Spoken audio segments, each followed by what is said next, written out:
Hello नमस्कार दोस्तों। देखिए मैं काफ़ी सारी वीडियो बना चुका हूँ फ्रेट फॉरवर्डिंग से रिलेटेड और फ्रेट फॉरवर्डिंग के ऊपर बता भी चुका हूँ कि फ्रेट फॉरवर्डिंग है क्या। तो लोगों को अभी भी कंफ्यूजन है कि फ्रेट फॉरवर्डिंग है क्या, और लोग मेरे पास कॉल्स करते हैं डेली, मेरे पास कमेंट भी आते हैं। तो उसमें अभी लोगों को ये समझ नहीं आ पा रहा है कि फ्रेट फॉरवर्डिंग क्या है और इम्पोर्ट एक्सपोर्ट क्या है। तो पहले तो मैं आपको बता दूं, ये दोनों चीज अलग चीज है। तो दोनों में मैं आपको डिफरेंस बताऊंगा क्या क्या है, क्योंकि आप जब कोर्स करने के लिए आप आ रहे हैं मेरे पास या फिर किसी के पास भी, तो क्या है कि आपको प्रॉपरली पता नहीं चल पा रहा है कि जो चीज आपको सीखनी है वो आप उसके लिए मतलब जब आप फीस देते हैं आपको पता चलता है कि वो चीज है नहीं। ठीक है, तो मैं आपको दोनों चीज आपको क्लियर करूंगा, क्योंकि मेरे पास भी कई सारे ऐसे स्टूडेंट आए जो कि जब कोर्स करने के लिए फीस वगैरह देते हैं उसके बाद पता चलता है कि वो फ्रेट फॉरवर्डिंग ना सीख के वो इम्पोर्ट एक्सपोर्ट सीखना चाह रहे हैं। तो दोनों को डिफरेंस मैं आपको बताऊंगा कि क्या डिफरेंस है। प्रॉपरली आपको समझ आएगा कि एक्चुअली में फ्रेट फॉरवर्डिंग क्या है, इम्पोर्ट एक्सपोर्ट का कोर्स क्या है। तो ठीक है, तो दोनों में डिफरेंस क्या क्या है वो मैं आपको बताता हूँ।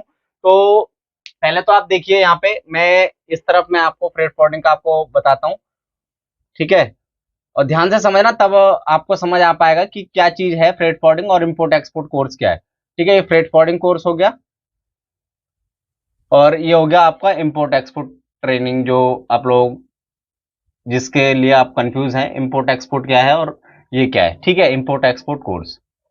तो दोनों में आपको मैं डिफरेंस बताता हूँ। पहले मैं आपको बताता हूँ इम्पोर्ट एक्स ये सॉरी फ्रेट फॉरवर्डिंग का। तो देखिए इसमें जो वर्क होता है हमारा डॉक्यूमेंटेशन होता है फ्रेट फॉरवर्डिंग का।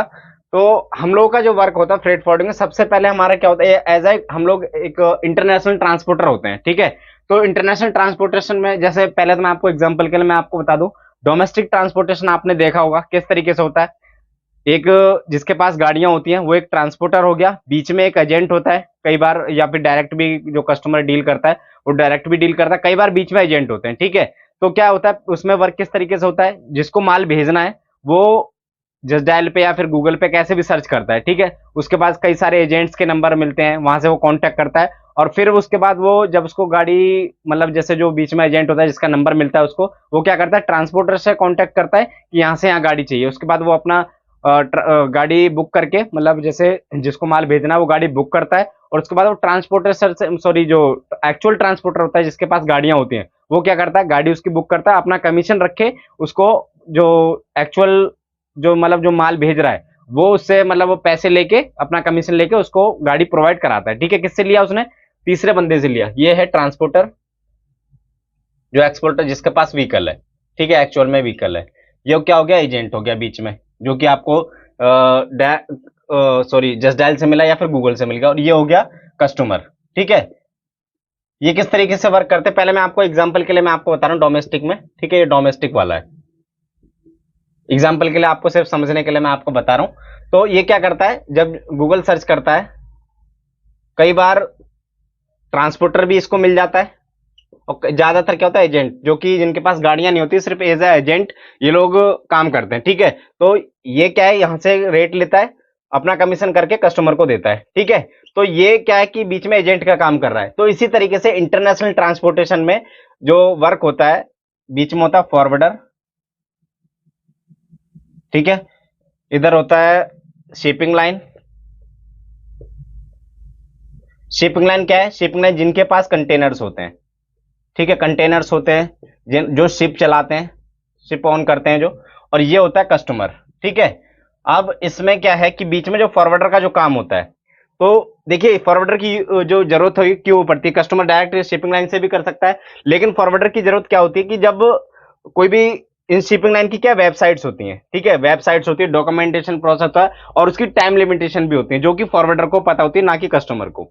ठीक है, तो क्या कस्टमर क्या फॉरवर्डर से डील करता है और फॉरवर्डर जो डील करता है शिपिंग लाइन से करता है। ठीक है, तो इसमें जितना भी डॉक्यूमेंटेशन होता है शिपिंग लाइन से फॉरवर्डर का सॉरी फॉरवर्डर का शिपिंग लाइन से, तो इसमें जितने भी डॉक्यूमेंटेशन वेबसाइट इनकी वेबसाइट्स हैं, कई सारे ऐसे सॉफ्टवेयर्स हैं, कई सारे ऐसे प्लेटफॉर्म है जहां पे हमें डॉक्यूमेंटेशन सबमिट करने पड़ते हैं। वो क्या है कस्टमर नहीं करेगा, सिर्फ कस्टमर हमको डॉक्यूमेंट्स प्रोवाइड कराएगा और हम लोग क्या करते हैं शिपिंग लाइन की वेबसाइट पे इनके टाइम लिमिटेशन के हिसाब से हम लोग को डॉक्यूमेंटेशन सबमिट करना पड़ता है। ठीक है, तो इसमें मतलब जो वर्क होता है फॉरवर्डर का, इसमें सारा डॉक्यूमेंटेशन जो है ये क्या है, फॉरवर्डर जब यूज होता है ये इंटरनेशनल ट्रांसपोर्टेशन में यूज करता है। एक तरीके से हम नॉर्मल भाषा में बात करें तो इंटरनेशनल ट्रांसपोर्टेशन। ठीक है, आपने देखे होंगे कई बार जो शिप पे कंटेनर जाते हैं तो वो कंटेनर क्या है, हम लोग बुक करते हैं शिपिंग लाइन से। एज अ फॉरवर्डर, मैं फॉरवर्डर हूं, तो यहाँ से हम लोग शिपिंग लाइन में कंटेनर बुक करेंगे और ये बुकिंग हम लोग कस्टमर को प्रोवाइड करेंगे, ठीक है। अब जो भी इसका डॉक्यूमेंटेशन होगा, जितना भी उसमें डॉक्यूमेंट्स वर्क होगा, वो कौन करेगा? फॉरवर्डर करेगा, ठीक है। ये सिर्फ हमें कस्टमर जो फॉरवर्डर को अपने डॉक्यूमेंट्स देगा और ये ऑनलाइन सबमिट करेंगे, ठीक है। ये इनकी वेबसाइट पे जो भी प्लेटफॉर्म इन लोगों ने दिए हुए हैं जहां से सबमिट करने के लिए, वहां पे ये डॉक्यूमेंटेशन सबमिट करते हैं, ठीक है। तो ये क्या है? फ्रेट फॉरवर्डिंग का एक वर्क होता है डॉक्यूमेंटेशन का, ठीक है। तो ये शायद आपको समझ आ गया होगा। मतलब इनसे कंटेनर लिया और लास्ट में जाके जो डेस्टिनेशन होता है इनका, शिपिंग लाइन का जो एजेंट होता है जहां पे भी कंटेनर जा रहा है, वहां तक का पूरा जो जिम्मेवारी होती है फॉरवर्डर की होती है, ठीक है। तो यहाँ पे क्या है, जितना भी डॉक्यूमेंटेशन होता है एंड तक डिलीवरी तक का प्रोसेस ये पूरा फॉरवर्डर करा के देता है, ठीक है। तो ये होगी ट्रांसपोर्टेशन, जो डोमेस्टिक ट्रांसपोर्टेशन की। और जब फॉरवर्डर की बात आती है, ये होता है इंटरनेशनल ट्रांसपोर्टेशन के अंदर, ठीक है। जब हम लोग कंटेनर देखे होंगे आपने, शिप पे कंटेनर जाते हैं, तो वो सारा जो उनका डॉक्यूमेंटेशन वर्क होता है फॉरवर्डर करता है, ठीक है। तो अब आपको समझ आ गया होगा, ये सिर्फ ये कौन है? कस्टमर कौन है? ये एक्सपोर्टर है, ठीक है। ये एक्सपोर्टर है, इसको फ्रेट फॉरवर्डिंग सीखने की जरूरत नहीं है। इसको क्या है, ये वाला कोर्स सीखने की जरूरत है। जब आप इंपोर्ट एक्सपोर्ट के लिए जाते हैं, ये होता है इंपोर्ट एक्सपोर्ट है, लेकिन इसमें क्या लॉजिस्टिक्स वर्क आता है फ्रेट फॉरवर्डिंग के अंदर। लॉजिस्टिक्स, क्लियरेंस वगैरह जो होती है, कस्टम में क्लियरेंस करवाते हैं, ये सीएचए वर्क करता है जो कस्टम हाउस एजेंट होता है। लेकिन अगर आप सोचते हैं कि फॉरवर्डर सारा काम करे, तो फॉरवर्डर सीएचओ को हायर करके सारा वर्क करवा सकता है आपका, ठीक है, अगर आप कस्टमर है तो, ठीक है। अब यहाँ पे हम बात कर लेते हैं, ये फ्रेट फॉरवर्डिंग का आपको समझ आ गया होगा। इंटरनेशनल ट्रांसपोर्टेशन में जो डॉक्यूमेंटेशन वर्क होता है वो सारा फॉरवर्डर करता है, ठीक है। अब हम बात करते हैं इंपोर्ट एक्सपोर्ट की। यहाँ पे ये वाला कोर्स करने के लिए आपको मतलब आपको क्या काम सीखना है, जब आपको इस वाले कोर्स की आपको जरूरत पड़ती है। तो इस वाले कोर्स में आपको जब जरूरत पड़ेगी, अगर आप खुद मैन्युफैक्चरर हैं या फिर आप एक्सपोर्टर हैं या फिर आप ट्रेडिंग करना चाह रहे हैं किसी भी प्रोडक्ट की, आपको इसके अंदर जितना भी डॉक्यूमेंटेशन, देखिए ये तो आपका डॉक्यूमेंटेशन हो गया सिर्फ लॉजिस्टिक का डॉक्यूमेंटेशन। लेकिन आप अगर आप फॉरवर्डर हैं, मैन्युफैक्चरर हैं, ट्रेडिंग कर रहे हैं, तो आपको इसमें भी डॉक्यूमेंटेशन सीखना है। लेकिन ये डॉक्यूमेंटेशन अलग होता है लॉजिस्टिक्स के डॉक्यूमेंट से, क्योंकि इसमें क्या होता है कि आपको प्रोडक्ट के, जो आपने प्रोडक्ट एक्सपोर्ट कर रहे हैं, उनके लाइसेंस आपको लेने पड़ते हैं, आपको गवर्नमेंट से अप्रूवल लेना पड़ता है। जैसे कोई फूड प्रोडक्ट है, उसका FSSAI का लाइसेंस लेना पड़ेगा। इसके कई सारे ऐसे डॉक्यूमेंटेशन होते हैं जो कि फ्रेट फॉरवर्ड से बहुत ही अलग होते हैं, ठीक है। अगर आप इंपोर्ट एक्सपोर्ट सीखना चाह रहे हैं, तो मैं आपको दोबारा बता दे रहा हूं, अगर आप इंपोर्ट एक्सपोर्ट सीखना चाह रहे हैं, मतलब कोई भी प्रोडक्ट एक्सपोर्ट करना चाह रहे हैं, इंपोर्ट करना चाह रहे हैं, ठीक है, फॉरवर्डर के लिए ये जो मैन्युफैक्चरर है, ये फॉरवर्डर के लिए कस्टमर होंगे, ठीक है। तो ये सिर्फ फॉरवर्डिंग में जो काम आता है, ये सिर्फ आता है आपका लॉजिस्टिक्स वर्क और क्लियरेंस करवाना, ठीक है, आपका मतलब माल को एक्सपोर्ट करना। और ये जो जगह, अगर आप ये वाला काम सीख रहे हैं, तो इसके लिए सोच लीजिए, अगर आपको इंपोर्ट एक्सपोर्ट करना है और या फिर ट्रेडिंग करनी है, अगर आपको किसी से माल खरीद के फिर एक्सपोर्ट करना है, तब आप ये वाला कोर्स आपको सीखना पड़ेगा, जो कि हम लोग नहीं करवाते हैं। हमारा जो वर्क है फ्रेट फॉरवर्डिंग का है, क्योंकि लोग कई सारे ऐसे कंफ्यूज हो रहे हैं, जिससे मेरे पास मतलब ऐसी क्वेरी आ रही है कि मेरे को इंपोर्ट एक्सपोर्ट सीखना है, और कोर्स करने मतलब लग जाते हैं, उसकी वजह से ज्वाइन कर लिया, उसके बाद बोलते हैं कि सर मेरे को ये सीखना ही नहीं था।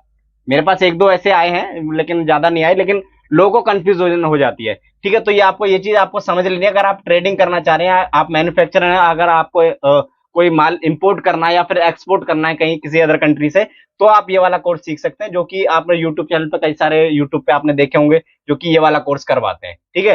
तो और कई लोग क्या होता है कि ये सीखना चाहते हैं फ्रेट फॉरवर्डिंग का, लेकिन ज्वाइन कर लेते हैं ये वाला इनका जो क्लासेस है, ठीक है। तो आपको मैं दोनों में डिफरेंस आपको बता दिया है। इनके डॉक्यूमेंटेशन अलग होता है और ये डॉक्यूमेंटेशन होता है वो अलग होता है, ठीक है। फ्रेट फॉरवर्डिंग अगर आप सीखना चाह रहे हैं, तो आप, ये डॉक्यूमेंटेशन अलग है और ये डॉक्यूमेंटेशन बहुत ही अलग है, ठीक है। तो लोग सारे कंफ्यूज थे काफी। तो अब देख लीजिए, अगर इस वाले कोर्स के मैं आपको फायदे बता देता हूँ क्या क्या है। इसके लिए आपको कोई ज्यादा इन्वेस्टमेंट करने की जरूरत नहीं है। और अगर आप ये वाला सोच रहे हैं, आप कोई बिजनेस के लिए अगर आप जा रहे हैं, तो अगर आप ये वाला सीखते हैं, तो इसमें इन्वेस्टमेंट भी है, क्योंकि आप कोई माल परचेस करेंगे तो उसके लिए आपको इन्वेस्टमेंट करनी पड़ेगी, और आपको कई सारे ऐसे रजिस्ट्रेशन करने पड़ेंगे जो कॉस्टली होते हैं। मैं आपको डरा नहीं रहा हूँ, सिर्फ आपको एक आइडिया दे रहा हूँ कि अगर आप, जैसे मान लीजिए मैं एक बिल्कुल नॉर्मल तरीके से अगर सोचूं, तो अगर आप बिल्कुल सोचे कि मैं बिजनेस करना चाह रहा हूँ फ्रेट फॉरवर्डिंग का, इंपोर्ट एक्सपोर्ट का, तो आप ये दोनों एक बार देख लीजिएगा। फ्रेट फॉरवर्डिंग और इंपोर्ट एक्सपोर्ट में बहुत ही अंतर है। अगर आप लो इन्वेस्टमेंट में कोई भी बिजनेस करना चाह रहे हैं, या फिर ये कोर्स सीख के अगर आप कहीं ज्वाइन करना चाह रहे हैं इस ट्रेड के अंदर, आप एंट्री करना चाह रहे हैं या फिर कुछ भी अगर आप सोचें कि इसके तो ये वाला कोर्स सीख के आप कहीं जॉब करना चाहें तो आप ये बिल्कुल कर सकते हैं। आपको ज्यादा कुछ नहीं, आपको डॉक्यूमेंटेशन सीखना पड़ेगा जो कि हम लोग ऑनलाइन क्लासेस में सिखाते हैं। तो अब आपको समझ आ गया होगा कि अगर आप इंपोर्ट एक्सपोर्ट सीखना चाह रहे हैं तो ये डॉक्यूमेंटेशन अलग है और ये अलग है। तो अब आपको डिसाइड कर लेना कि आपको इन्वेस्टमेंट ज्यादा करनी है तो आप और इंपोर्ट एक्सपोर्ट करना चाह रहे हैं खुद का तो आप ये वाला कोर्स सीखिए। अगर अगर आपको लॉजिस्टिक्स में जाना है, फ्रेट फॉरवर्डिंग में जाना है तो आप ये वाला कोर्स कर सकते हैं जो कि हम लोग हर महीने एवरी मंथ हम लोग कोर्स कराते हैं। ठीक है, तो अब आपको समझ आ गया होगा। तो अगर आपको अब क्लियर हो गया होगा तो एक कमेंट में एक मेरे को, अगर आपको कोई भी और भी क्वेश्चन है तो आप मेरे कमेंट में आप बता सकते हैं, वो आपको वीडियोस के थ्रू आपको उसका आंसर मिल जाएगा। तो वीडियो पसंद आएगी तो वीडियो को लाइक जो कर दीजिएगा, चैनल को सब्सक्राइब करिए, बेल आइकन को प्रेस करिए ताकि हमारे नई नई वीडियो के अपडेट्स आपको सबसे पहले मिल पाए। तो इस वीडियो में इतना ही, तो मिलते हैं नेक्स्ट वीडियो में एक नए टॉपिक के साथ। तब तक के लिए धन्यवाद।